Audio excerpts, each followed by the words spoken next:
सो JEE advance 2025 का आपका chemistry के एडवांस के पेपर के सॉल्यूशन के साथ में मैं यहाँ पर हूँ। पर इसके साथ में मैं आपको ये भी बताऊंगी कि जो 2026 के लिए स्टूडेंट्स प्रिपेयर कर रहे हैं उनको किस फॉर्मेट में केमिस्ट्री की प्रिपरेशन करनी चाहिए, क्योंकि जो बच्चा लोग अभी एडवांस का पेपर दिए उन्हें आंसर से अब कोई मतलब नहीं है बहुत ज्यादा। आपको स्ट्रैटेजी पता होनी चाहिए नेक्स्ट ईयर के लिए कि हमें किस पैटर्न में जाना है, किस तरह का क्वेश्चन आया था और किस तरीके से हम आगे बढ़ सकते हैं। चलिए हम फर्स्ट क्वेश्चन से स्टार्ट करेंगे। ये मैं आपके लिए पेपर 2 के सॉल्यूशन आपके लिए पहले लेके आई हूँ। थोड़ा सा टफ लेवल पे गया था फर्स्ट पेपर के कंपेयर में। अगर बात करूं ऐसे तो केमिस्ट्री अगर मैं बोलूं तो मॉडरेट लेवल पे गई थी। जो बच्चा केमिस्ट्री को बिल्कुल बेसिक से उठा के पढ़ता है, सीधा एडवांस पे कूदने की कोशिश नहीं करता, उनके लिए पेपर करना केमिस्ट्री का कंपैरेटिवली आसान होता है। चलिए बच्चा लोग, मैक्सिमम हम बात कर रहे हैं फर्स्ट सेक्शन की, तो 12 मार्क्स का आपका था। 4 क्वेश्चंस आपके पास में थे जिसमें सिंगल चॉइस आपका था, मतलब लगभग आपका मेंस पैटर्न का जो था वो यहाँ पर था क्वेश्चन। बस इसमें फुल मार्क्स के लिए आपको +3 मार्क्स थे, 0 मार्क्स थे अगर चूज ही नहीं किया, और नेगेटिव -1। बस +4 की जगह मेंस की जगह -1 में था। आपका पहला सेक्शन ये बोलता है।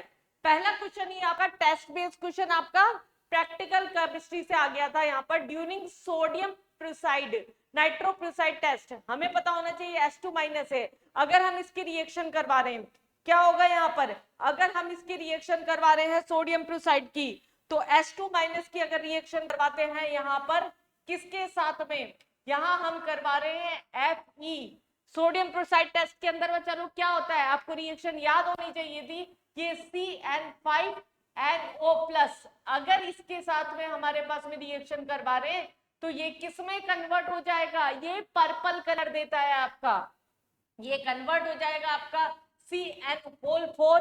यहाँ पर NOS- इसके अंदर कन्वर्ट हो जाएगा चार्ज 4-, और ये आपका क्या करता है, पर्पल कलर जो होता है आपका, पर्पल कलर ये आपका यहाँ पर शो करता है।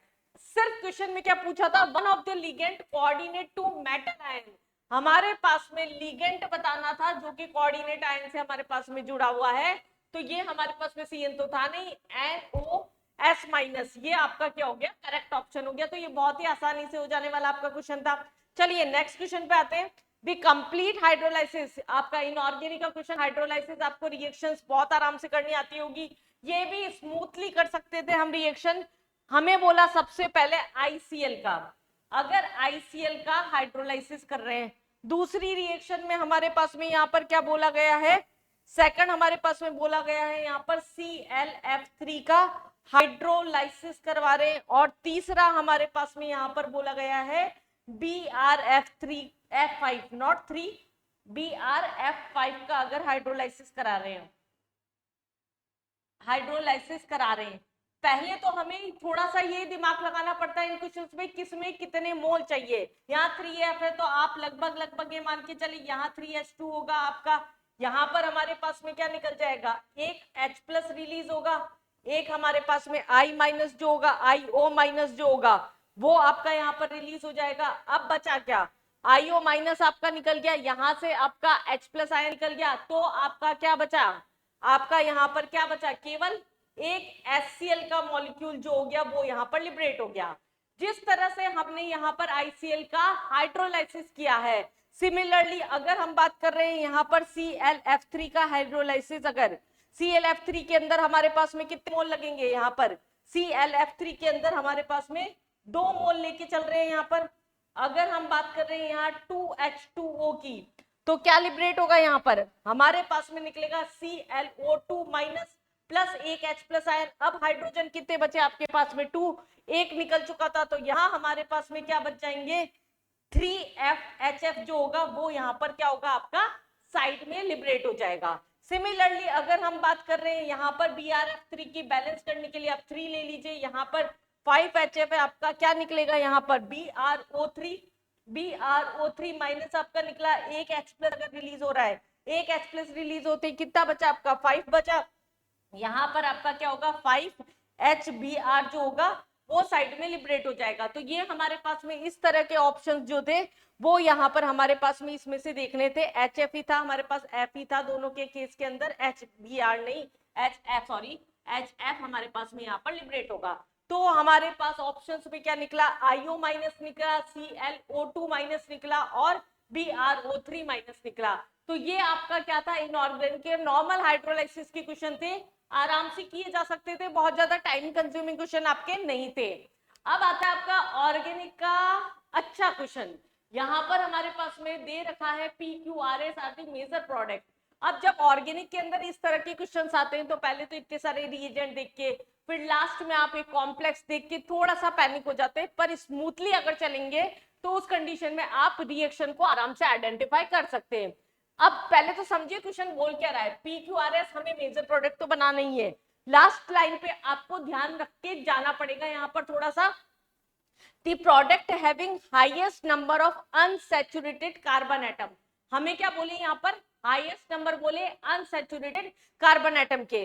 तो सबसे पहले जब मैं अनसैचुरेशन की बात करती हूँ, इसका मतलब हमारे पास में लगभग एल्कीन अगर हमारे पास में यहाँ पर होगा, ये क्या करेगा, आपका बेयर्स टेस्ट देगा, तब हम यहाँ पर क्या होता है अनसैचुरेशन निकाल सकते हैं उसका।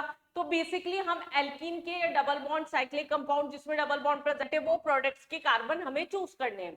अब यहाँ क्या बोला था, एसिड था ब्रोमीन की प्रेजेंस में, ये कौन सी है आपकी, अगर नहीं याद तो आपको याद आ जानी चाहिए, ये थी आपकी एक name reaction, Hell Volhard Zelinsky reaction. इसके अंदर आपका क्या है, अल्फा कार्बन है वो केवल हेलोजिनेटेड हो जाता है आपका 1 2 3, ये 4, ये 5, पांचवें कार्बन पे एक्स ग्रुप आ जाएगा और ये आपका क्या हो गया, COOH हो गया। अब यहाँ पर अगर हम अनसैचुरेटेड कार्बन की बात करें तो हमारे पास में total number of unsaturated carbon कितने हैं, केवल यहाँ पर 6 हैं। और हमें पूछा था क्वेश्चन में हाईएस्ट। चलिए आगे बढ़ते हैं, कितने में किसके आ रहे हैं, CHO, और यहाँ पर अगर आपका CH3CHO एक्वस बेस, इसका मतलब ये भी आपकी नेम रिएक्शन से क्वेश्चन था। ये आपका क्या है, एल्डोल कंडेंसेशन या कैनिजारो में जा सकता है। यहाँ अल्फा कार्बन एक में है एक में नहीं है, तो आपका क्रॉस एल्डोल कंडेंसेशन से अगर हम प्रोडक्ट बनाएंगे यहाँ पर तो क्या बन जाएगा, बेंजीन। मैं डायरेक्ट यहाँ पर लेती हूँ, यहाँ पर ट्रिक से अगर हम बनाते हैं, यहाँ पर COH होता है, OH होता है, H2 निकल जाता है, हम घुमा के प्रोडक्ट को बना देते हैं। ऑक्सीजन को हमें सामने रखना होता है तो उसमें से H2 निकाल के डबल बॉन्ड हम यहाँ पर लगा देते हैं, ये आपका ट्रिक होता है इसका। तो यहाँ पर CH है, देन हमारे पास में क्या आ जाएगा, यहाँ CH हमारे पास में आ जाएगा जो भी है, इसके इधर CH3 ग्रुप प्रेजेंट है आपका और यहाँ पर आपका H ग्रुप प्रेजेंट है। अगर हम टोटल इसकी बात कर रहे हैं यहाँ पर अनसैचुरेटेड कार्बन की, इसके अंदर तो अनसैचुरेटेड कार्बन कितने हो गए आपके, 6, तो यही थे 7 8, तो टोटल हमारे पास में क्या हो गए यहाँ पर 8 अनसैचुरेटेड कार्बन हो गए। ये आपका एल्डोल कंडेंसेशन हो गया यहाँ पर नेम रिएक्शन। अगेन क्वेश्चन पे आते हैं हम, यहाँ पर सोडियम अजाइड के साथ में रिएक्शन करा रहे हैं, फिर एल्कीन के साथ में। तो हम देख रहे हैं जैसे यहाँ टर्मिनल के ऊपर अगर एक्टिव हाइड्रोजन प्रेजेंट है, एसिडिक हाइड्रोजन, इसका मतलब क्या हुआ, Na वहां पर आके अटैक करेगा। तो फर्स्ट स्टेप में आपका बेंजीन के साथ में यहाँ पर क्या हुआ, जो डबल बॉन्ड था CH, इसके ऊपर यहाँ पर क्या हो गया, Na आके अटैक कर दिया। और सेकंड स्टेप में इसकी Br के साथ में रिएक्शन करानी थी। अगर हमने इसके Br और C डबल बॉन्ड C, यहाँ पर C double bond C double bond नहीं है, बॉन्ड है, उसके बाद में स्ट्रक्चर आपका कुछ ऐसा दिया हुआ है, यहाँ पर Br तो यहाँ से निकलेगा इसलिए मैं उसको सामने रख देती हूँ, फिर उसके बाद में Ca, फिर डबल बॉन्ड Ca, ठीक है, यही था आपका। तो यहाँ से आपका क्या होगा, NaBr निकल जाएगा, और NaBr निकल जाएगा तो हमारे पास में यहाँ पर क्या बना, इसके ऊपर ट्रिपल बॉन्ड और यहाँ पर क्या हो गया हमारे पास में डबल बॉन्ड, ये हमारे पास में कंपाउंड फॉर्म होगा। अब सेकंड स्टेप में हमें Hg+2 के बीच में हाइड्रेशन करवाना था। अगर Hg+2 के इसमें हाइड्रेशन करवाएंगे, यहाँ पर अगर OH ग्रुप लगाएंगे तो आपका क्या बन जाता है, बेंजीन के ऊपर यहाँ पर CH ऐसा का ऐसा रहेगा। अगर मार्कोनिस रूल के अकॉर्डिंग प्रोडक्ट बनाएंगे, पहले OH आपका यहाँ अटैक करेगा, फिर टोटामेरिज्म हो जाएगा, टोटामेरिज्म होने के बाद में यहाँ पर क्या हो जाएगा, कीटोनिक ग्रुप आपका आ जाएगा, और ये C डबल बॉन्ड, यहाँ पर क्या होगा CH2। तो यहाँ पर भी आपके क्या आ रहे हैं, टोटल 8 अनसैचुरेटेड हमारे पास में कार्बन आ रहे हैं। अगला लास्ट वाला जो प्रोडक्ट था, लास्ट वाले प्रोडक्ट के अंदर ओजोनोलाइसिस करवाना है। मैं इधर मार्कर चेंज कर लेती हूँ थोड़ा सा, जिससे आपको साइड में यहाँ पर क्लियर से दिख जाए। ये हमारे पास में कंपाउंड था, इसके अंदर 1 2 3 आपका ये दे रखा है कंपाउंड कुछ ऐसा दे रखा है। और ओजोनोलाइसिस तो बहुत आराम से कर देने वाला क्वेश्चन है, मैक्सिमम बच्चों को आपको ट्रिक आती है। क्या करते हैं हम, डबल बॉन्ड यहां से तोड़ देते हैं, खोल देते हैं, ओ लगा देते हैं, पहला रिएक्शन आपका ये हो जाएगा ओजोनोलाइसिस का, क्योंकि जिंक के साथ में दे रखा था। इसका मतलब आपका क्या था, ये रिडक्टिव ओजोनोलाइसिस था। तो बेसिकली हमें क्या करना है यहाँ फर्स्ट स्टेप में, जब O3 और Zn और H2O के साथ में रिएक्शन करवा रहे हैं, तो कुछ कंपाउंड हमारे पास में जो बन के आएगा वो कुछ कैसा सा होगा, डबल बॉन्ड है यहाँ पर, अगर डबल बॉन्ड तोड़ रहे और दोनों तरफ ऑक्सीजन लगा रहे हैं तो इसका मतलब डबल बॉन्ड एक वो यहाँ पर आया और एक आपका H जो हो गया यहाँ पर आ गया, ऐसा हुआ। फिर अगर हम ग्रिग्नार्ड रिएजेंट के साथ और दो इक्विवेलेंट्स दे रखे थे, यहाँ पर 2 इक्विवेलेंट्स दे रखे थे, मतलब दोनों तरफ करा सकते हैं, यहाँ पर भी और यहाँ पर भी। अगर RMG के साथ में रिएक्शन कराएंगे, एक CH3 यहाँ और एक H यहाँ जाएगा, दूसरा हमारे पास में CH3 यहाँ पर आके अटैक कर जाएगा। तो अगर हम 2CH3MgX के साथ रिएक्शन करा रहे हैं फॉलोड बाय हाइड्रोलाइसिस, तो आपका कुछ तो ऐसा सा बनेगा कि पहला दूसरा कंपाउंड और यहाँ पर OH हुआ और इसके बाद में ये हमारे पास में कंडीशन हुई, और नीचे से क्या बनेगा हमारे पास में, यहाँ पर ये कंडीशन है, OH यहाँ पर आ गया और एक CH3 जो हो गया वो आपका यहाँ पर आ गया।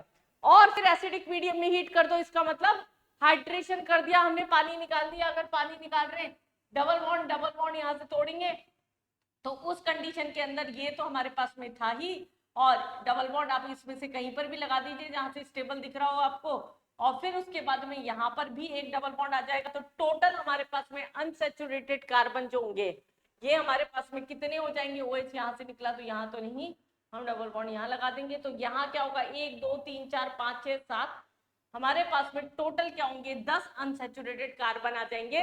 ये 10 अनसैचुरेटेड कार्बन जो हो गया, ये मैक्सिमम आपकी वैल्यू आ रही थी, तो आपका आंसर क्या हो गया, एस हो गया।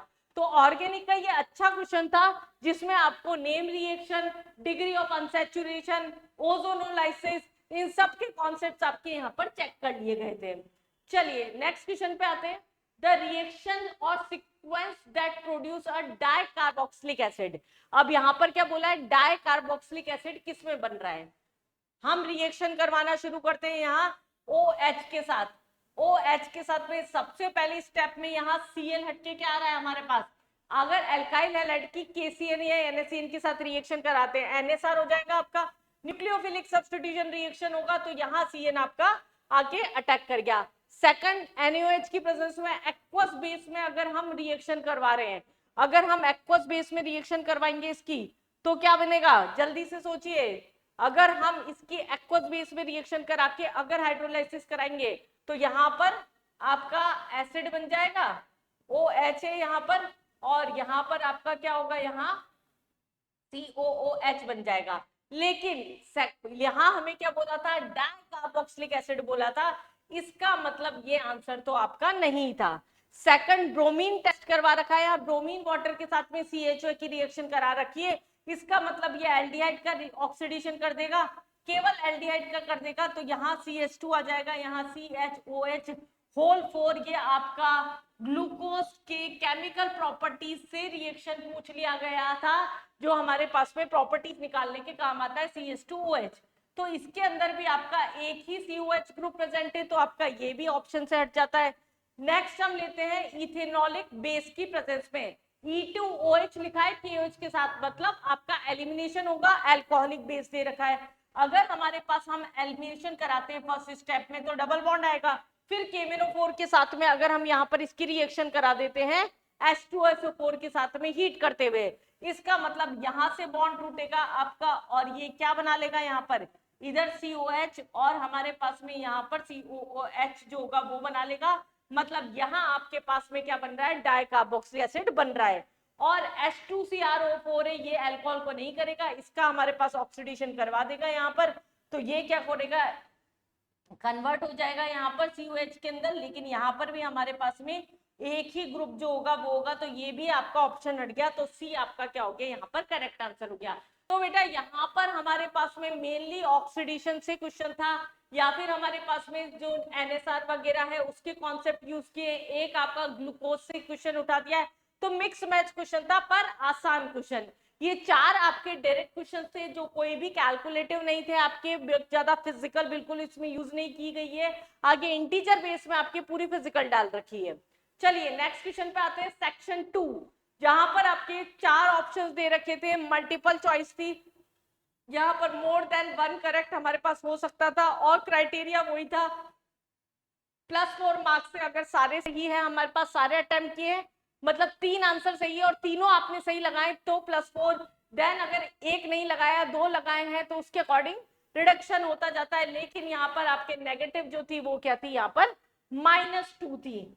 चलिए नेक्स्ट हम आते हैं, यहाँ ये थ्योरेटिकल क्वेश्चन डाल दिया इन्होंने, ये जिनको कॉन्सेप्ट क्लियर है वो तो बहुत आराम से इसको फटाक से टिक मार के आए होंगे।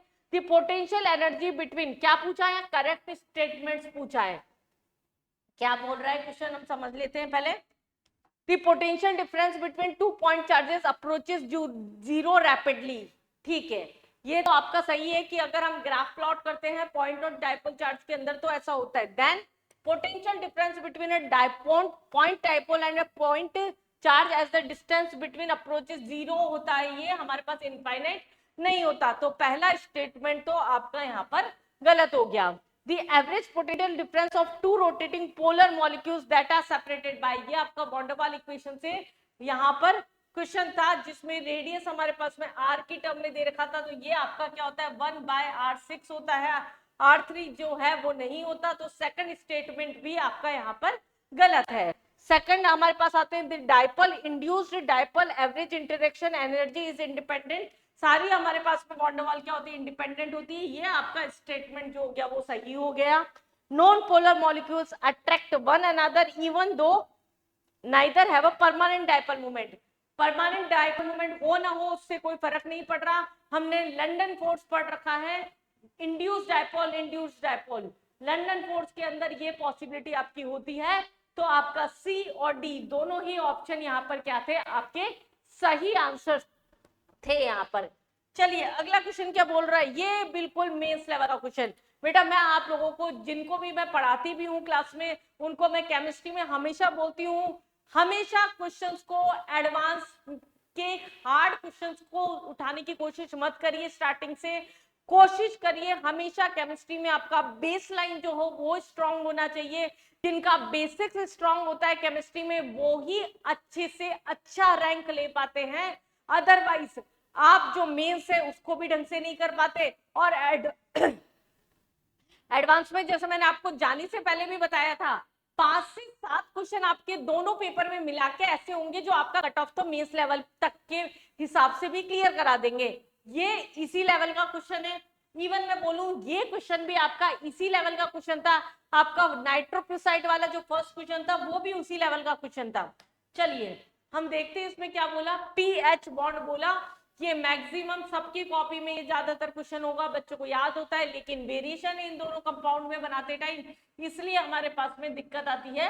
PO2 है, अगर हम पहले कंपाउंड का स्ट्रक्चर बना रहे हैं तो हमारे पास में ये कुछ ऐसा बनेगा, H3PO3 की बात कर रहे हैं तो डबल बॉन्ड होगा, OH होता है इसमें 2, यहाँ पर OH एक हाइड्रोजन जो होता है वो सेंट्रल एटम से जुड़ा होता है।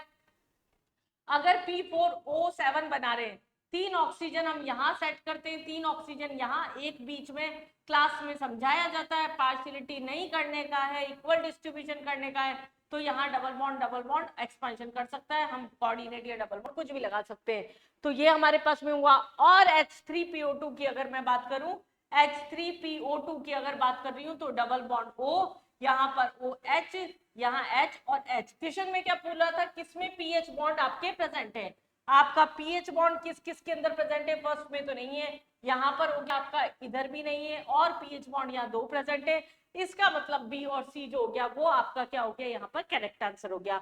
तो ये हमारे पास बॉन्डिंग से बहुत ही आसान 2 क्वेश्चन थे, एक डाइपोल मोमेंट वॉन डर वाल इक्वेशन से मेनली वॉन डर वाल से हमारे पास में, और दूसरा क्वेश्चन हमारे पास में ये। चलिए नेक्स्ट क्वेश्चन के ऊपर आते हैं हम, यहाँ पर for the sequence given below the correct statements are, हमारे पास में यहाँ पर इसको लेके करेक्ट स्टेटमेंट्स पूछे गए हैं।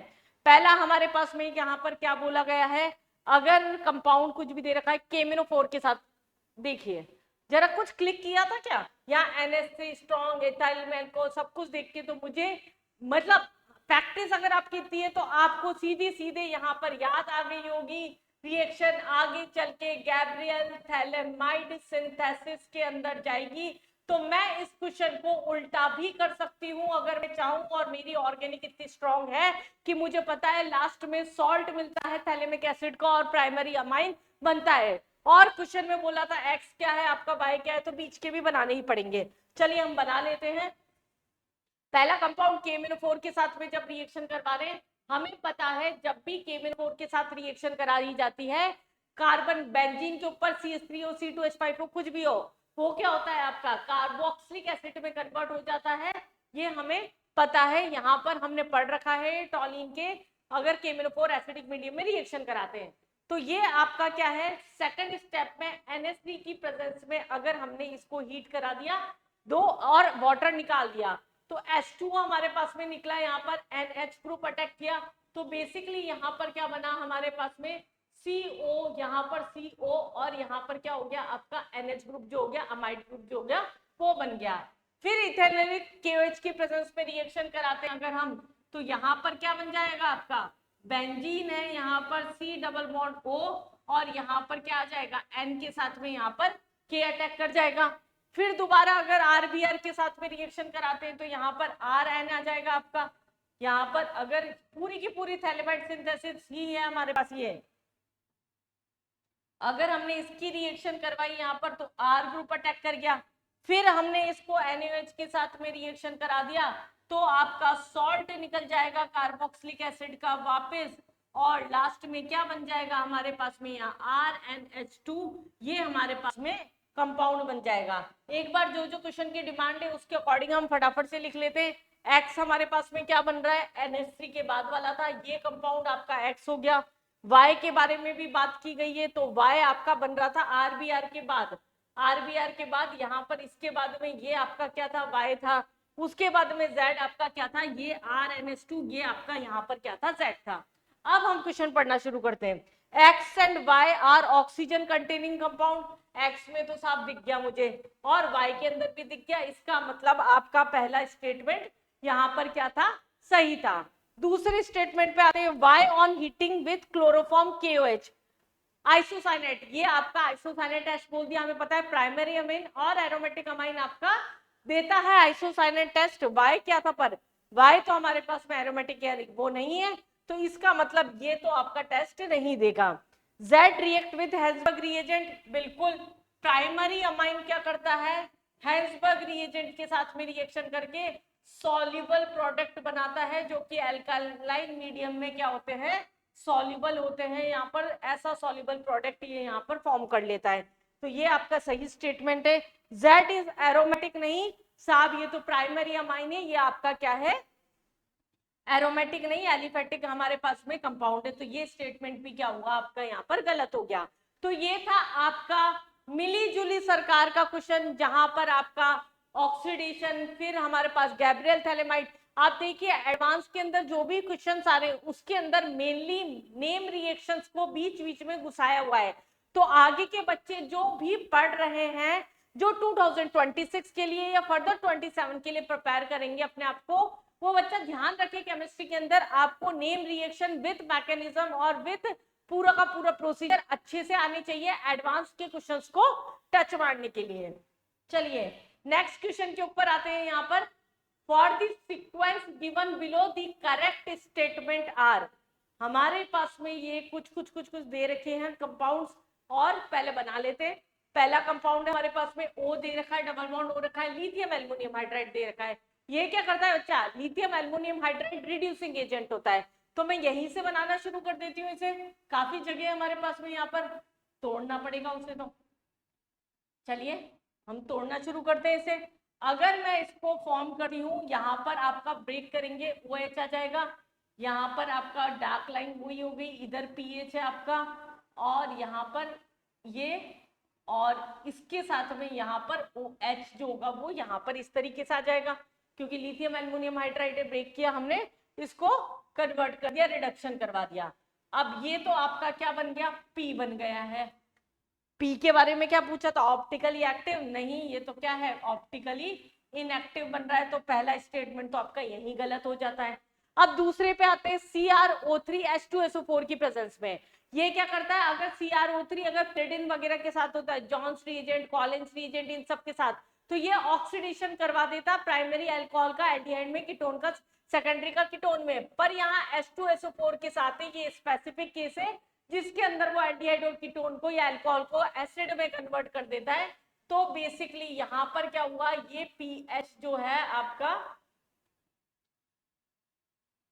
बनाना पड़ेगा, यहां पर ये क्या है सी, इसके ऊपर क्या हो जाएगा आपका COH आ जाएगा, यहां पर ये कंपाउंड है, यहां पर भी आपका COH आ जाएगा इस वाली कंडीशन पर, और यहां पर पीएच जो है वो ऐसा कैसा यहां पर प्रेजेंट है।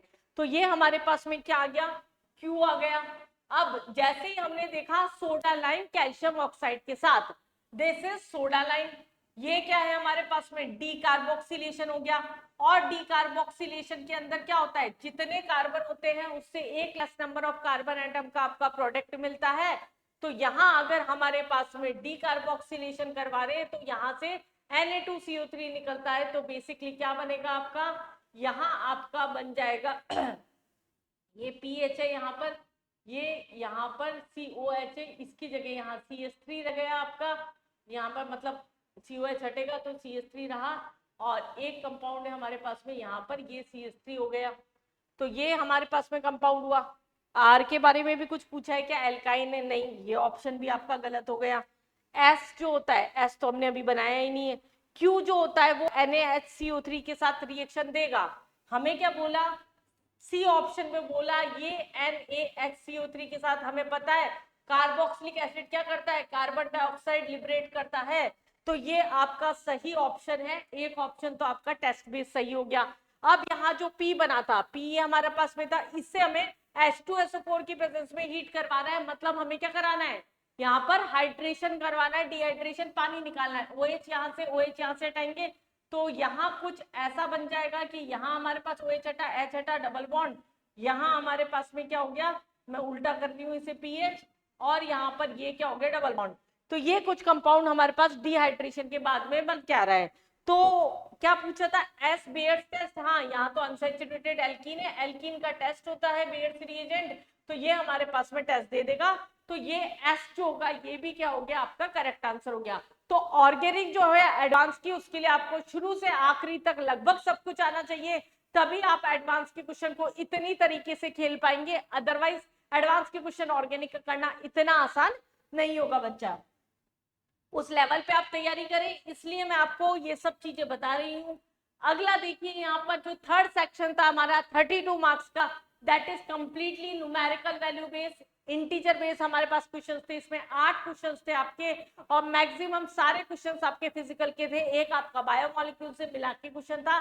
चलिए हम फर्स्ट क्वेश्चन सॉलिड स्टेट से इन्होंने स्टार्ट किया, मतलब 12th के अपने फर्स्ट चैप्टर से इन्होंने न्यूमेरिकल्स जो हो गए वो यहाँ पर स्टार्ट कर दिए। चलिए हम फर्स्ट क्वेश्चन की अगर हम बात करते हैं यहाँ पर, तो उस कंडीशन में density of the metal form a cubic close packing structure.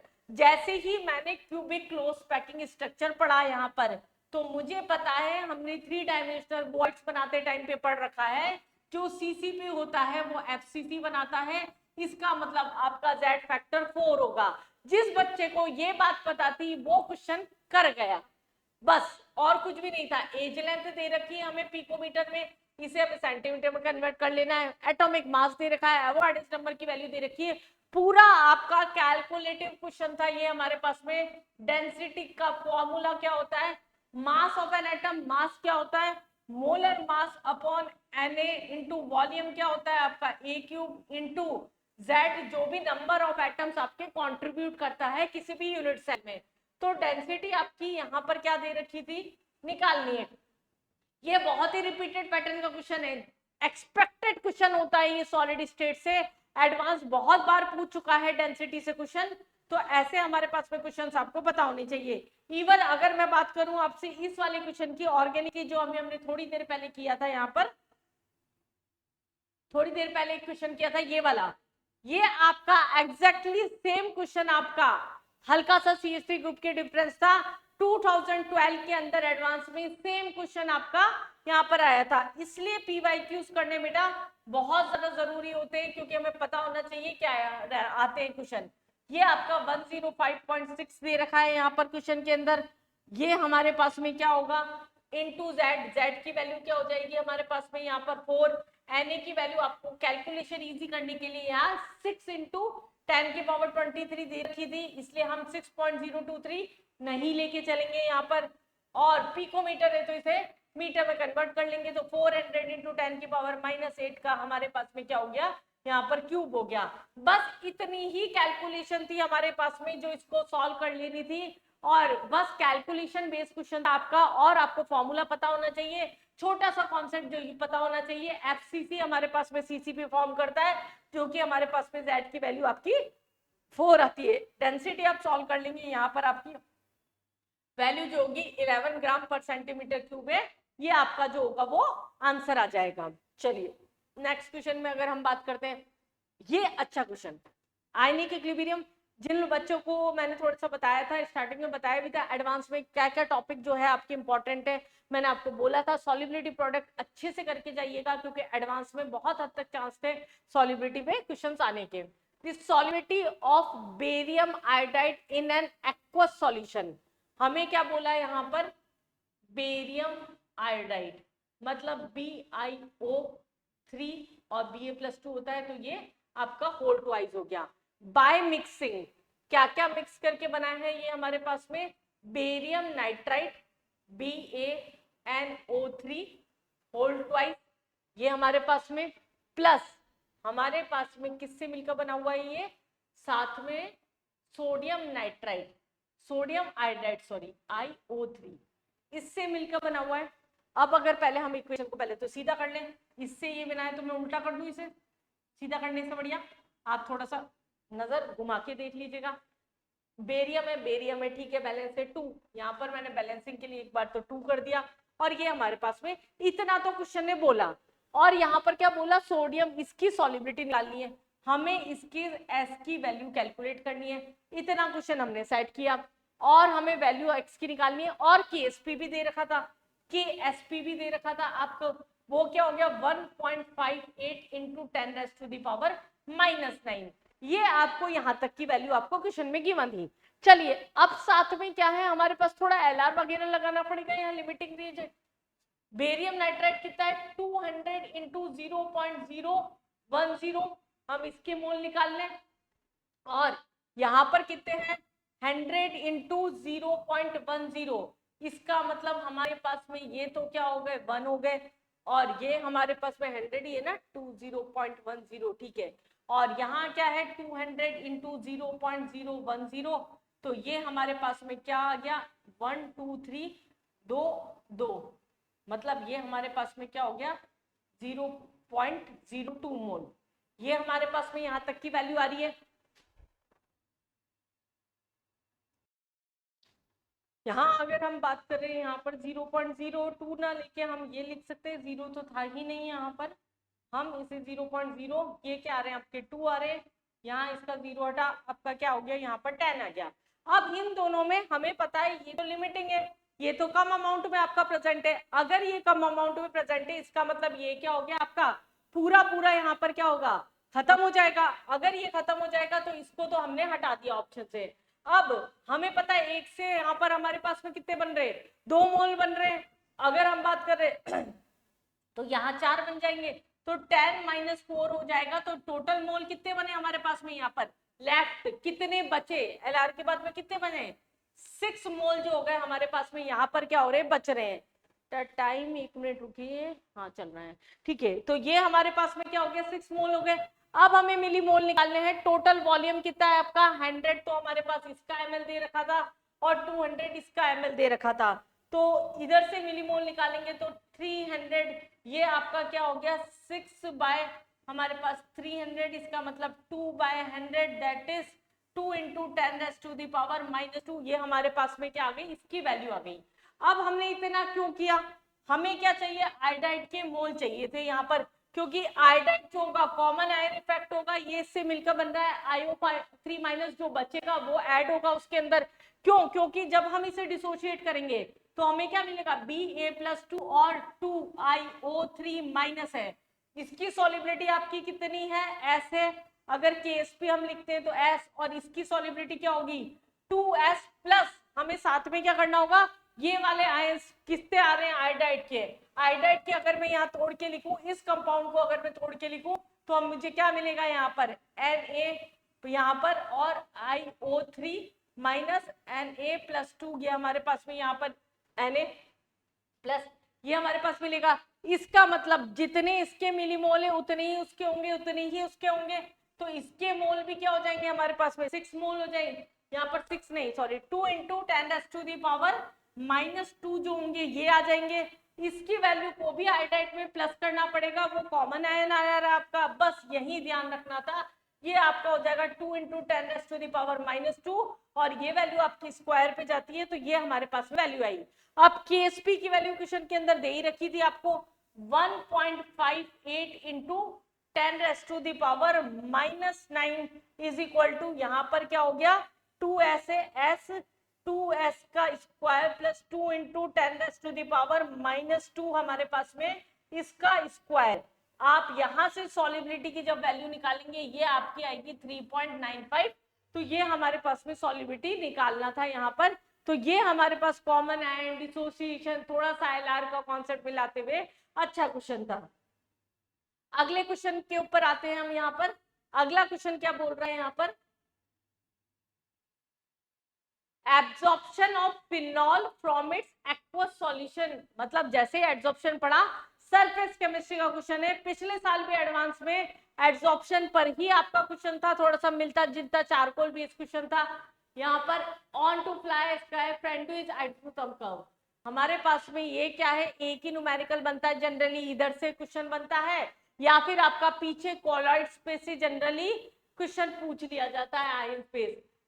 यहाँ पर क्या बोला, at a given temperature from 10 mg per gram and 16 mg per gram aqueous solution, the concentration adsorbed are measured 4 और 10। हमारे पास में यहाँ क्या दे रखा है, कंसंट्रेशन दे रखी है सॉल्यूशन की। रिलेशन समझ लेते हैं पहले, x/m इज इक्वल टू क्या होता है हमारे पास में, x/m की वैल्यू जो होती है वो क्या होती है, Kc के ऊपर पावर 1 - n। ये रिलेशन आप लोगों को याद है, फ्रेंड आइसोटोप कर्व का ये रिलेशन है। अब हम इन पे क्वेश्चन को करना स्टार्ट करते हैं। थोड़ा सा आपका कैलकुलेटिव और लंबा क्वेश्चन था ये। हमें क्या बोला यहाँ पर, 4 ग्राम में वो डिसॉल्व हुआ है हमारे पास में, m की वैल्यू नहीं पता है और c कंसंट्रेशन पता है। तो पहली इक्वेशन में अगर हम इसे डालते हैं तो क्या मिलेगा हमें, अगर हम पहली इक्वेशन में इसको डाल लेते हैं x/m को, तो ये क्या मिलेगा 4/m, ये मिल जाएगा यहाँ पर 4/m इज इक्वल टू क्या हो जाएगा हमारे पास में k की वैल्यू कंसंट्रेशन इसकी क्या हो गई आपकी 10 हो गई, ये आपका 1/n, ये आपकी इक्वेशन 1 हो गई। ये आपका इस डाटा से हो गया। दूसरा डाटा क्या था हमारे पास में, 16 वाला था। इसका मतलब तब कितना हो रहा है, 10 हमारे पास एब्जॉर्ब हो रहा है, तो 10/m is equal to k। यहाँ पर पावर कितनी हो गई, 10 के ऊपर यहाँ पर 16 था जब हमारे पास, तो ये हमारे पास में 1/n, ये वैल्यू आई हमारे पास। अगर इन दोनों को हमारे पास में है, दोनों की वैल्यूज अगर है, अगर हम इक्वेशन 2 को डिवाइड कर दे 1 से, इक्वेशन 2 को डिवाइड कर दे 1 से, तो हमें क्या मिलेगा, m से m तो कैंसिल हो जाएगा, 10/4 इज इक्वल टू हमारे पास में यहाँ पर x/16 अपॉन k तो कैंसिल हो जाएगा, यहाँ पर 16/10 के ऊपर पावर 1 - n, ये हमारे पास में वैल्यू मिलेगी। लॉग लेके हमें इसे पूरा सॉल्व करना था, log 2 की वैल्यू दे भी रखी थी, आप इसे सॉल्व कर लीजिए, 1/n की वैल्यू आपकी क्या आ जाएगी, यहाँ पर हाफ आ जाएगी। तो ये तो हमने इससे क्या है, जो डाटा गिवन था कितना एब्जॉर्ब हुआ उससे निकाल ली। अब आगे क्वेश्चन क्या बोल रहा है, अगर कंसंट्रेशन हमारे पास में 20 mg पर ग्राम है, तो हम किसी भी एक इक्वेशन से उसे सॉल्व कर लें, वापिस इसी मेथड से कर लें। अगर 20 है, इसका मतलब हमारे पास में ये वाली वैल्यू निकालनी, ऊपर वाली वैल्यू नहीं है अब हमारे पास, हम इसको x मान लें, ये हमें निकालना है, upon m is equal to k के ऊपर पावर 20 mg, हमारे पास 1 अपॉन की वैल्यू भी आ गई। इसको मैंने बोल दिया है इक्वेशन थर्ड। अब जब मैंने इक्वेशन थर्ड को डिवाइड कर दिया वापस इक्वेशन सेकंड से, अगर मैंने इक्वेशन थर्ड को यहाँ पर सेकंड से डिवाइड कर दिया तो m से m तो कैंसिल, k से k कैंसिल, आपका 1/n की वैल्यू आई गई, तो हमारे पास x की वैल्यू आ जाएगी यहाँ से। तो हम क्या बोल रहे हैं यहाँ पर x/m अपॉन यहाँ पर 10/m is equal to k 20, 1/n तो 1/2 आपका आ रहा है यहाँ पर, k 16, ये भी आपका 1/2 रख ली, कॉमन ले लीजिए उसको, तो यहाँ पर m to m कैंसिल, ये हम हमारे पास में सॉल्व कर लेंगे। इसे सॉल्व करेंगे प्रॉपर तरीके से तो आपका आंसर आ जाएगा ये 15.62, ये आपका कैलकुलेट करने पर आपका आंसर आ जाएगा। तो ये एड्सॉर्प्शन का एक अच्छा क्वेश्चन था आपका, कैलकुलेशंस में यहाँ नहीं कर रही हूँ, कैलकुलेशन आप खुद भी कर सकते हैं। लास्ट तक इक्वेशन में आपको सेट करके दे रही हूँ, आपको कॉन्सेप्ट समझ में आना चाहिए, किस पैटर्न का क्वेश्चन पेपर में आ रहा है ये समझ में आना चाहिए, बाकी मैथमेटिक्स तो आप पढ़ते ही हैं। चलिए नेक्स्ट क्वेश्चन आते हैं, ये आपका काइनेटिक्स लगता है 12th भर भर के डाली गई थी सेकंड पेपर में, सॉलिड स्टेट आपका कवर कर लिया, देन आपका यहाँ पर ये आपका काइनेटिक्स का क्वेश्चन आ गया, उससे पहले सरफेस केमिस्ट्री का, अभी इलेक्ट्रोकेमिस्ट्री का क्वेश्चन भी आने वाला है, और एक क्वेश्चन इसी पेपर में सॉल्यूशन का भी था आपका, सॉल्यूशन का भी था, हाँ ऑस्मोटिक प्रेशर पे क्वेश्चन था। चलिए नेक्स्ट क्वेश्चन पे आते हैं, consider reaction A + R product बना रहा है, हम लिखते जाते हैं, फिजिकल करने का तरीका होता है क्वेश्चन को पूरा मत पढ़िए लिखते जाइए। Rate of the reaction is, हमारे पास में R की वैल्यू दे रखी है K, A और R, ये हमारे पास में यहाँ गिवन है। The start of the reaction, the concentration of R, starting में हमें कंसंट्रेशन कितनी दे रखी है R0 is 10 times of the concentration of A, इसका मतलब हमारे पास में ये जो है ये क्या है 10 टाइम्स है एक तरीके से A का, ये क्वेश्चन में बोल रखा है। The reaction can be considered as pseudo first order reaction, और हमारे पास में KR is equal to K हो गया, मतलब वो एक्सेस के अंदर है तभी उसके ऊपर हमारे पास में डिपेंडेंसी है। हमने क्या बोला, अगर स्टार्टिंग में टाइम 0 है, स्टार्टिंग में अगर हम बोल रहे हैं ये हमारे पास में 1 है तो ये क्या है इसका 10 टाइम्स है, ये क्वेश्चन के अंदर यहाँ पर बोला। अगर हम क्या बोल रहे हैं ये 1 है तो आपका ये क्या हो गया 10 टाइम्स है। Due to assumption the error निकालनी है हमें, द रिएक्शन इज 40% कंप्लीट, यहाँ आपको मेंशन कर दिया कि क्वेश्चन 40% हुई है, स्टार्टिंग में टाइम 0 था तो ये कंडीशन थी, एक टाइम बाद में ये क्या हो जाएगा -40/100, दैट इज आपका क्या हो जाएगा 1 माइनस 0.4, ये आपकी वैल्यू हो जाएगी, दैट इज 0.6 हो जाएगी, और यहाँ पर हमारे पास 10 माइनस 0.4 दैट इज ये क्या हो जाएगी आपकी 1 था पहले, ये आपकी क्या आ जाएगी 9.6, ये हमारे पास में विदाउट एग्जम्पशन से पहले वाला केस है। अब जैसे ही क्वेश्चन में बोला सूडो ऑर्डर रिएक्शन हमारे पास में है, तो सूडो ऑर्डर के लिए हमारे पास क्या कंडीशन हो जाएगी, चेंज कर लेते हैं हम तो समझ में आ जाएगी बात। अगर सूडो ऑर्डर है इसका मतलब R तो हो गया हमारे पास एक्सेस के अंदर, हमें क्या बोला A + R है, ये कन्वर्ट हो रहा है P में, R आपके पास में यहाँ पर क्या है एक्सिस पे, मतलब ये चेंज होगा दूसरा चेंज नहीं होगा, वो खत्म नहीं होगा, ये 1 था ये 10 था तो ये तो आपका 10 का 10 ही रहेगा, ये वापस 0.4 से माइनस कर देंगे तो आपका 0.6 बना। तो दूसरी इक्वेशन जो बन गई आपकी वो क्या हो गई, डैश ले लेती हूँ मैं यहाँ 0.6 और हमारे पास में 10, ये हमारे पास में दूसरा इक्वेशन हो गया। पहले वाले के लिए था R क्या आ रहा था K 0.6 और 9.6, ये हमारे पास में वैल्यू आ रही थी, और हमें 40% एरर दे रखा था, हमें निकालना था K का वैल्यू। जब हम इस तरह के क्वेश्चंस को करते हैं तो हम क्या लगा सकते हैं, थोड़ा सा अप्रोच सोचिए, यहाँ पर सोचिए जरा हम कैसे कर सकते हैं इस कैलकुलेशन को। अगर हमारे पास में ये गिवन है, अगर हमने इक्वेशन सेकंड इसे नाम दे दिया, इसे हमने फर्स्ट नाम दे दिया, तो हम क्या करेंगे इक्वेशन सेकंड को 1 से माइनस कर दे तो हमें क्या मिलेगा, K तो कॉमन हो गया आपका, यहाँ पर 0.6 कॉमन, 10 माइनस आपका क्या हो जाएगा 9.6, तो हमें क्या मिला K is equal to K 0.6 और यहाँ पर आपका क्या बचा 0.4 बचा। कितने में से बचा ये आपका, इसमें से बचा जो इनिशियल आपका स्टार्टिंग में था, तो परसेंटेज एरर आपका क्या हो गया 0.6 अपॉन 0.4, टोटल कितने में से आपका 0.6 इंटू आपका यहाँ पर क्या हो गया 9.6 में से ये आपके पास में यहाँ पर वैल्यू, इसको आपको कैलकुलेट कर लेना था। ये जब आप इनटू 100% इसके अंदर है, तो ये आप जब 490 ये आप लगभग सॉल्व करेंगे तो ये आपका क्या आ जाएगा 4.17 जो होगा यहाँ पर इसकी वैल्यू आ जाएगी। तो ये हमारे पास में फर्स्ट ऑर्डर और सूडो ऑर्डर रिएक्शन में हमें ये पता होना चाहिए था केवल कि अगर कोई एक्सिस के अंदर है रिएजेंट तो उसका कंसंट्रेशन चेंज नहीं होता, तो ये हमारे पास में चेंज नहीं करना था, और फर्स्ट वाला जो कि कम अमाउंट में था उसे आपको चेंज करके चलना था। चलिए अगले क्वेश्चन पे आते हैं। ये था आपका सॉल्यूशन का क्वेश्चन, भर के 12th के न्यूमेरिकल्स डाले गए हैं आपके यहाँ पर। देखिए एट 300 केल्विन, कभी कभी न्यूमेरिकल्स में टेम्परेचर इसका काम नहीं होता, फिर भी हम लिख लेते हैं, क्या पता काम पड़ जाए। Ideal solution of a macromolecule of osmotic pressure that is expressed in terms of height of the solution density. अब यहाँ क्या है, ऑस्मोटिक प्रेशर हमारे पास में, लेकिन हमारे पास में यहाँ पर ये वाली कंडीशन दे दी रो एच जी वाली आपके पास में एक तरीके से, और जो लग रहा है वो ऑस्मोटिक प्रेशर है उसके इक्वल दे रखा है।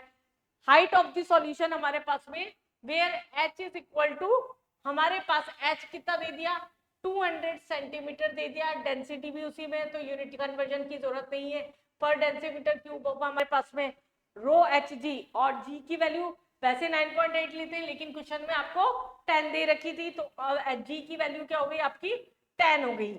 आगे आपके पास में क्या बोला गया है यहाँ पर, if the concentration of solution is this the molar mass is calculated, हमें क्या निकालना है यहाँ पर मोलर मास निकालना है ग्राम पर मोल के अंदर। आपके पास में यहाँ पर बोला गया था यू आर की वैल्यू भी दे रखी है यहाँ पर 8.3, बस खत्म क्वेश्चन। सीआरटी की वैल्यू हमें पता है, हम क्या बोल सकते हैं rho H G is equal to pi, मतलब सी आर टी, सी क्या है हमारे पास में mole by volume, mole by volume पर मोल दे रखा था यहाँ पर हमारे पास में 1 लीटर है हमारे पास में, ये कंडीशन हो गई, तो ये क्या हुआ टी की वैल्यू काम आ गई 300 केल्विन। रो की वैल्यू आपकी डेंसिटी की वैल्यू कितनी दे रखी है 1, इसकी वैल्यू कितनी दे रखी है आपकी 200, इसकी वैल्यू आपकी दे रखी है 10। कंसंट्रेशन आपको यहाँ पर निकालना था, हमें यही निकालना था, मोलर मास दिया था क्या क्वेश्चन में, if molar mass of the calculated is इतना, हमें ग्राम पर मोल के अंदर दे रखी थी वैल्यू, तो हमें उसकी भी कोई दिक्कत नहीं थी, तो यहाँ से हमारे पास में क्या है मोलर मास आ जाएगा, मोल डेंसिटी मास तो नहीं दिया था, ठीक है। और आर की वैल्यू हमारे पास में क्या होगी यहाँ पर, आर की वैल्यू दे रखी 8.3 और ये हमारे पास में है 300। क्या हम इसे फटाफट से कैलकुलेट कर सकते हैं, फटाफट से बताइए क्या हम इसे फटाफट से कैलकुलेट कर सकते हैं। अगर हमारे पास में जूल पर केल्विन में है, किलो जूल में लेना होगा तो कन्वर्जन कर लीजिएगा यहाँ पर।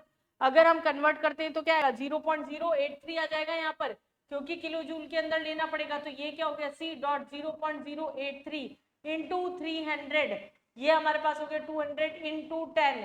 ये आपको सिर्फ सॉल्व करना था, तो आपकी x की वैल्यू जो होगी वो यहाँ पर क्या जाएगी 2.49। ये एक इजीएस्ट क्वेश्चन था न्यूमेरिकल्स के अंदर, जो बहुत आसानी से आप ऑस्मोटिक प्रेशर का यहाँ से कर सकते थे। चलिए अगले क्वेश्चन पे आ जाते हैं। ये आपका है इलेक्ट्रोकेमिस्ट्री का question. Electrochemical cell is fuelled by the combustion of butane at 1 bar and 298 kelvin. हमें बोला गया है स्टैंडर्ड कंडीशन, जब भी मैं ये पढ़ रही हूँ इसका मतलब मैं लगा देती हूँ एसटीपी पे बात हो रही है, सेल पोटेंशियल की वैल्यू हमें क्या निकालनी है, ई सेल की वैल्यू जो कि x बाय एफ इंटू 10 की पावर 3 करके यहाँ मेंशन कर रखी है। Faraday constant value of x निकालनी, कोई मतलब नहीं। Standard gives the energy of formation of CO2, butane का कंबंशन। यहाँ आपको थर्मोडायनेमिक्स में थर्मोकेमिस्ट्री से मिला के क्वेश्चन सेट किया गया है। सबसे पहले तो हम कंबंशन कर दें, C4H10 है, अगर कंबंशन करते हैं, हमने फॉर्मूला ऑर्गेनिक में भी पढ़ रखा है इसका 3n+1/2 करके आराम से बैलेंसिंग कर सकते हैं ऑक्सीजन की। ये क्या हो जाएगा आपका 4 कार्बन डाइऑक्साइड प्लस 5H2O, ये आपकी बैलेंस्ड इक्वेशन हो गई। अब हमें क्या क्या बोला था, standard gives the energy of formation of CO2 का आपको दे रखा है, वाटर का आपको दे रखा है, ब्यूटेन का आपको दे रखा है, ये आपका यहाँ पर गैस लिक्विड फॉर्म में ये हमारे पास यूज होगा नहीं एलिमेंट्री फॉर्म में, तो इसको हम वैसे ही हटा देंगे। और हमें ई नॉट की वैल्यू, दो चीजें क्लिक करनी चाहिए यहाँ पर। हमारे पास में डेल्टा जी का फॉर्मूला क्या होता है -NF ई नॉट सेल, ये होता है। हमें ई नॉट सेल ही निकालना था, ई सेल की टर्म में बात हो रही है नॉट नहीं, तो ये हमारे पास में निकालना था। ई सेल को किसकी टर्म में, फैराडे की टर्म में। तो मतलब हमें इसको भी सॉल्व नहीं करना है यहाँ पर, क्योंकि फैराडे की टर्म में आंसर है। हमें सिर्फ डेल्टा जी को पुट करना है, और ओवरऑल रिएक्शन के लिए हमारे पास में डेल्टा जी क्या होगा, हम क्या बोल सकते हैं, delta G of overall reaction is equal to summation of delta G of product minus summation of delta G of reactant. यही करते हैं हम किसी भी रिएक्शन के अंदर गिब्स फ्री एनर्जी का टोटल निकालने के लिए। ये क्या हो गया आपका माइनस एन। अब ये भी बड़ी कहानी है, इस क्वेश्चन में जिन्होंने एन सही निकाल लिया उनका आंसर आपका सही था। एन क्या होता है, ऑक्सीडेशन नंबर में आपका कितना चेंज आ रहा है, यहां से क्या आ रहा है, 0 से आपका -2 हो रहा है, तो 13.2 से कितना हो जाएगा, 13.2 से आपका कितना हो जाएगा यहाँ पर 13/2 इंटू 4, तो ये आपका क्या आ जाएगा इंटू 4, दैट इज 26। 26 आपकी क्या हो गई, यहाँ पर एन की वैल्यू आ गई। अगर एन को हमने यहाँ पर पुट कर दिया तो ये क्या हो गया -26F, और ई सेल तो हमें निकालना ही है। ये डेल्टा जी की हमारी रिलेशन जो हम यहाँ रख सकते हैं। अगर मैं उसको यहाँ पुट कर दूं तो मिलेगा -26 इंटू हमारे पास Faraday, E cell is equal to product का कितना है, समीशन इन दोनों का, कार्बन डाइऑक्साइड का कितना दे रखा है, कार्बन डाइऑक्साइड का आपको दे रखा है और 4 से मल्टीप्लाई करना जरूरी है, तो 4 इंटू -394 प्लस 5 इंटू वाटर का कितना दे रखा है आपको -237। ये तो क्या हो गया आपका प्रोडक्ट का हो गया यहाँ पर। अब रिएक्टेंट में क्या C4H10 है, उसके लिए क्या दे रखा है आपको -18, और यहाँ पर बैलेंसिंग में कुछ नहीं, तो -18 और आपका यहाँ पर हो गया। इसको आपको सॉल्व करना है, तो ई सेल की वैल्यू आपकी जो होगी वो किस टर्म में आ जाएगी, यहाँ पर फैराडे की टर्म में आ जाएगी। तो ये आप सॉल्व कर लेंगे यहाँ पर, तो आपका आंसर जो आएगा 105.5 आ जाएगा। फैराडे की टर्म में अगर हम बात करेंगे यहाँ पर, तो उस टर्म में हमें इसे रख देना है। तो ये कैलकुलेट करना था आपको फैराडे की टर्म में, आपका आंसर यहाँ पर डन।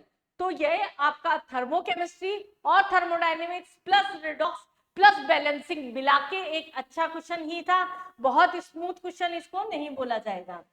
और अगला क्वेश्चन आ ही गया आपका कोऑर्डिनेशन कंपाउंड से, जो कि एक इजी चैप्टर नहीं है। मैं कोशिश करती हूँ बच्चों को सबसे पहले ऐसे क्वेश्चंस करवाने की जिससे उनका स्कोर हाई हो सके, क्योंकि टफ क्वेश्चंस में आपके नेगेटिव होने के चांसेस ज्यादा होते हैं। जब सिलेक्शन लेंगे तभी तो रैंक पाएंगे बच्चा। चलिए, कभी कभी बहुत बच्चे ऐसे होते हैं जो कि केवल हार्ड हार्ड हार्ड चीजों के पीछे भागते भागते क्या होता है, उनसे इजी चीजें भी नहीं हो पाती, मेंस भी क्लियर नहीं कर पाते। तो ध्यान रखिएगा इस बात का कि अगर आप एडवांस की तैयारी कर रहे हैं तो आपका 100% फोकस मेंस पर भी उतना होना चाहिए, केमिस्ट्री का बेसलाइन आपका स्ट्रांग होना चाहिए, तभी आप यहां तक पहुंच पाएंगे। चलिए, हम देखते हैं स्पिन ओनली मैग्नेटिक मोमेंट, इसकी वैल्यूज का सम पूछा है, मतलब हमें म्यू की वैल्यू जो है टोटल कितनी आएगी ये यहाँ पर कैलकुलेट करनी थी केवल। जब हम इस तरह के क्वेश्चंस करते हैं तो बहुत ही आराम से हम सीएफटी से कर सकते हैं, सीएफटी से भी कर सकते हैं और बीबीटी से भी कर सकते हैं, दोनों से इन क्वेश्चंस को हम यहाँ पर कर सकते हैं। ठीक बच्चा, तो यहाँ पर अगर हम बात कर रहे हैं म्यू की MnBr होल 6 3 ये हमारे पास में पहला कंपाउंड दिया है। दूसरा कंपाउंड हमारे पास में क्या दिया है MnCN होल 6 3 ये दो कंपाउंड्स हमारे पास में यहाँ पर दे रखे हैं। सीएफटी से सॉल्व करते हैं हम इस क्वेश्चन को। मैग्नीज है, ऑक्सीडेशन नंबर कितना आ रहा है यहाँ पर +3 आ रहा है, यहाँ पर भी ऑक्सीडेशन स्टेट +3 आ रहा है, तो हमें ये तो पता पड़ गया कि स्ट्रॉन्ग और वीक लिगेंड से ही जो चेंज होगा वो होगा, अदरवाइज सेम रहेगा। हमारे पास मैग्नीज का कॉन्फ़िगरेशन क्या होता है 3d5 4s2, इसमें से अगर हम 3 इलेक्ट्रॉन निकाल दें तो हमें मिलेगा 3d4, क्योंकि +3 था तो कॉन्फ़िगरेशन आपका क्या हो गया 3d4। यहाँ पर भी कॉन्फ़िगरेशन क्या हो गया आपका 3d4 हो गया। अब ग्राउंड स्टेट पे अगर हम बात करते हैं या फिर अगर हम T2G से बढ़ते हैं ऑक्टाहेड्रल कॉम्प्लेक्स से, इसका मतलब हम T2G को पहले फिल करेंगे फिर Eg को फिल करेंगे। वीक लिगेंड है तो पहले सब कुछ फिल करते हैं उसके बाद में पेयरिंग करते हैं, स्ट्रॉन्ग लिगेंड है तो पहले फिलिंग कर देंगे। अगर स्ट्रॉन्ग लिगेंड है तो हम पहले फिलिंग कर देंगे और उसके बाद में फिर हम ऊपर फिल करेंगे, मतलब 1 2 3 4 दोनों में ही 3d4 आपका यहाँ पर आ रहा था। यहाँ टोटल अनपेयर्ड इलेक्ट्रॉन कितने हैं आपके 4, तो म्यू क्या हो गया आपका √Nn+2 बोर मैग्नेटॉन होता है, तो ये आपका क्या हो गया 4 4 + 2 4 पॉइंट समथिंग आता है, ये आपको ट्रिक्स में भी बताया जाता है। ये जब आप सॉल्व करेंगे तो ये क्या आएगा आपका 4.90 आ जाएगा। सिमिलरली अगर यहाँ दो अनपेयर्ड इलेक्ट्रॉन है तो ये क्या होगा 2 + 2 4 4 2 8 √8 क्या होगा आपका 2.89 समथिंग ऐसा कुछ होता है। तो ये हमारे पास में वैल्यू हो गई, दोनों को सम कर लीजिए, ये आपका क्या हो जाएगा 8 9 7 क्या कैलकुलेशन अगर हमारे पास में देखिए 2.83 होता है, ये आपका 2.83 होता है। तो ये हमारे पास में म्यू की वैल्यू क्या हो गई 4.90 प्लस यहाँ पर 2.83 दैट इज इक्वल टू 8 और 16 17 यहाँ पर 7.73 जो हो गया आपका म्यू का फॉर्मूला हो गया। ये आपका वापस मैं बोलूंगी मेंस लेवल को टच करते हुए क्वेश्चन था, बहुत ज्यादा हार्ड क्वेश्चन नहीं था। जनरली इस तरह के क्वेश्चन कोऑर्डिनेशन कंपाउंड से ज्यादातर आते रहते हैं। और ये आखिरी क्वेश्चन आपका जेईई एडवांस 2025 के पेपर 2 का, ये है हमारे ओलिगोसैकेराइड्स हाइड्रोलाइसिस डीऑक्सीराइबोज, इसका मतलब बायोमोलिक्यूल का क्वेश्चन। चलिए धीरे धीरे पढ़ते हैं question. A linear octasaccharide molar mass having, एक कंपाउंड दे रखा है ऑक्टासैकेराइड। ऑक्टासैकेराइड्स मतलब हमारे पास में 8 शुगर मॉलिक्यूल से जो कि कंबाइन हो रखे हैं और इसका मोलर मास आपको दे रखा है 1024। ऑन कंप्लीट हाइड्रोलाइसिस, अगर हमने इसका हाइड्रोलाइसिस किया मतलब वाटर के साथ में हमारे पास में ये है, तो हमें क्या क्या मिला राइबोस मिला, दूसरा क्या मिला 2-डीऑक्सीराइबोस मिला, ये हमारे पास में क्या मिला दूसरा 2-डीऑक्सीराइबोस मिला, और तीसरा हमारे पास में ग्लूकोज मिला। तो ये 3 कंपाउंड हमारे पास हाइड्रोलाइसिस में बन रहे हैं। अब पहली चीज तो बच्चों आपको ये पता होना चाहिए, अगर हमारे पास में ऑक्टासैकेराइड है इसका मतलब 2 के बीच में एक वाटर मॉलिक्यूल होता है, तो एक कम हुआ होगा, तो टोटल आपके क्या लगे होंगे यहाँ 7H2O जो होंगे वो यूज हुए होंगे। ये एक इंपॉर्टेंट चीज हुई अब यहाँ पर। अब इस hydrolysis the number of ribose unit present in one molecule, हमें क्या निकालना है राइबोस की कितनी यूनिट यहाँ पर प्रेजेंट होगी। और मोलर मास हमारे पास में राइबोस का भी दे रखा है, डीऑक्सीराइबोस का भी दे रखा है, ग्लूकोज का भी दे रखा है। पहली बात तो हम पूरे कंपाउंड का मास निकाल लें, टोटल कंपाउंड का मास कितना निकलेगा 1024 प्लस आपका 7 इंटू यहाँ पर वाटर का कितना है 18। तो ये अगर आप सॉल्व कर लेते हैं, इसको आप फटाफट से सॉल्व कर लीजिए, इसको सॉल्व करने पे आपका क्या आ रहा है 1150 आपका यहाँ पर कैलकुलेट करने पे आएगा। अगर हम बात कर रहे हैं इसको 1150 आपका क्या आ गया यहाँ पर कैलकुलेट करने पे आ गया। और कुछ क्वेश्चन में बोला है 3, यहाँ पर एक चीज और बोली थी 58.26% इसमें किसका है टोटल अमाउंट ऑफ मोनोसैकेराइड 2-डीऑक्सीराइबोस का है। इसके अंदर से 1150 में से कितना है हमारे पास में 58.26% किसका प्रेजेंट है डीऑक्सीराइबोस का। तो हम उसकी यूनिट सबसे पहले निकाल सकते हैं, टोटल यूनिट्स कितनी है। अगर हम इसकी बात करते हैं तो यहाँ पर हमारे पास में टोटल मास कितना है डीऑक्सीराइबोस का, अगर हम बात कर रहे हैं 2-डीऑक्सीराइबोस की, तो उसका टोटल मास हमारे पास में कितना है 134, और एक्चुअल में कितना आ रहा है 1150, उसमें से कितना परसेंट 58.26 अपॉन 100 मतलब 0.5826%।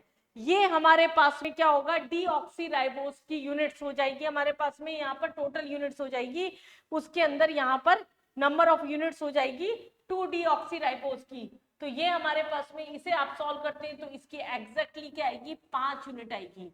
अगर हमारे पास में एक बार के लिए ये कैलकुलेट हो गया कि 5 यूनिट हमारे पास में इसकी है। अब हमें क्या बोला है टोटल, अब उसके अंदर राइबोस की कितनी है और ग्लूकोज की कितनी है टोटल के अंदर, ये हम यहाँ पर देख के चल रहे हैं। सोचिए जरा अगर किसी मॉलिक्यूल के अंदर 3 यूनिट है 58.8626 इसका परसेंटेज है, तो सोचिए फटाफट से यहाँ पर क्या आ सकता है 5 यूनिट अगर हमारे पास में यहाँ पर प्रेजेंट है 2-डीऑक्सीराइबोस की, इसका मास हमारे पास में टोटल दे रखा था। हम इन तीनों को नाम दे देते हैं एक बार के लिए x, y और z। y की वैल्यू हमारे पास में कितनी आ रही है 5 यूनिट अगर इसकी प्रेजेंट है, और टोटल मास हमारे पास में कितना है इनका 1150 है।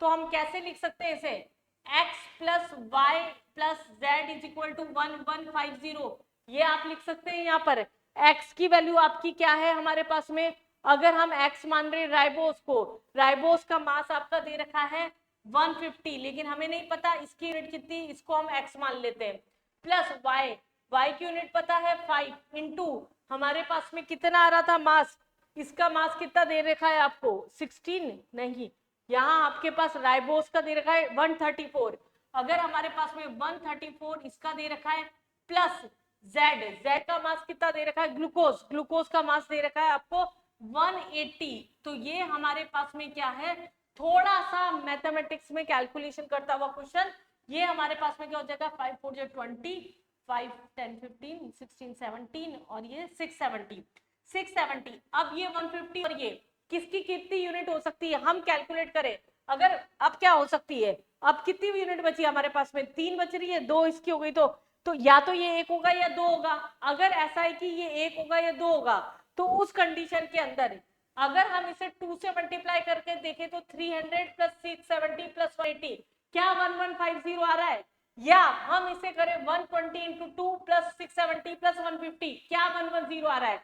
फर्स्ट केस में अगर हम इसे 2 लेके चलते हैं तब हमारा 1120 आ रहा है, तो आपका जो आंसर हो जाएगा वो क्या हो जाएगा 2 आ जाएगा। तो ये आपका अच्छा क्वेश्चन था, इसमें बच्चे ज्यादातर नेगेटिव करे हैं, जिन बच्चों से बात हुई बताया 5 यूनिट हम लगा के छोड़ के आ गए हैं, काफी बच्चों ने ऐसा किया है। चलिए बच्चा, ये थे आपके एडवांस 2025 के क्वेश्चंस केमिस्ट्री के लिए जो आगे तैयार कर रहे हैं। एक बहुत सी छोटी सी टिप मैं आपको देना चाहूंगी, बिल्कुल स्टार्टिंग से आप एडवांस लेवल पे भागते मत जाइए, आपके केमिस्ट्री में हमेशा मॉडरेट लेवल पे पेपर जाता है, आपके बेसिक्स और आपका मेंस लेवल जो होगा वो बहुत स्ट्रांग होना चाहिए। ऐसी और छोटी छोटी टिप्स के लिए चैनल को सब्सक्राइब करके रखिए, मिलते हैं हम और भी अच्छे वीडियोस के साथ में जो आपके कंटेंट को स्ट्रांग करती जाएगी।